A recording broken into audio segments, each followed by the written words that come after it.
on the rapid increase that we're seeing in all our key indicators, it is clear that we need to act now. The COVID-19 subcommittee of Cabinet met on Saturday to discuss adjustments to the measures, and the full Cabinet considered the proposed changes today. The following changes to the measures will apply for the 2-week period from Tuesday, July 27, 2021 to August 10, 2021. Let's start with the curfew hours. Effective July 27, the curfew hours will be adjusted as follows. On Mondays to Saturdays, the curfew hours will be from 8 p.m.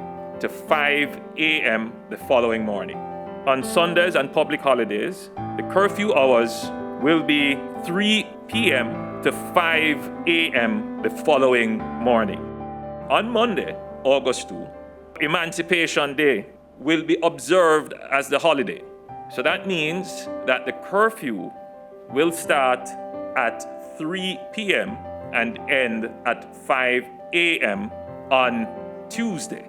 For Friday, August 6th, which is our Independence Day, the curfew will begin at 3 p.m. and will end at 5 a.m. on Saturday, the following day. And the strategy behind it is to limit movement. And therefore, in tightening the curfew hours, we limit movement times. And obviously, everyone would understand why we would seek to have tighter curfews on public holidays and on Sundays. While we have not mandated closing hours for businesses, we would expect that establishments will generally close 1 hour before curfews to allow employees and patrons to be able to get public transportation or otherwise to go home. We've also put in place tighter operating hours for beaches and rivers as follows. Mondays to Saturdays, beaches and rivers will be open from 6 a.m. to 4 p.m. On Sundays and public holidays, beaches and rivers will be open from 6 a.m. to 2 p.m. Now, reduced capacity. Effective Tuesday, July 27th, the 70% capacity limit that applies to these establishments will be reduced to 50%.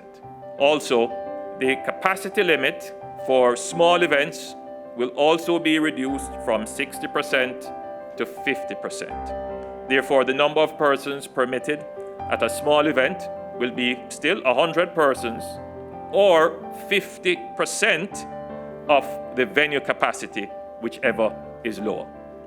Over the course of the next 2 weeks, we will continue to monitor the situation and determine the measures that will apply effective August 11. Our focus in crafting those measures will be on trying to control spread sufficiently to allow us to reopen schools to facilitate structured face-to-face learning in September. That is an imperative for the government and indeed for all the parents and children who have had a really very difficult time during this pandemic. We ask for the understanding, the compliance, and the diligence, care and caution of every Jamaican. Together, we can pull through this.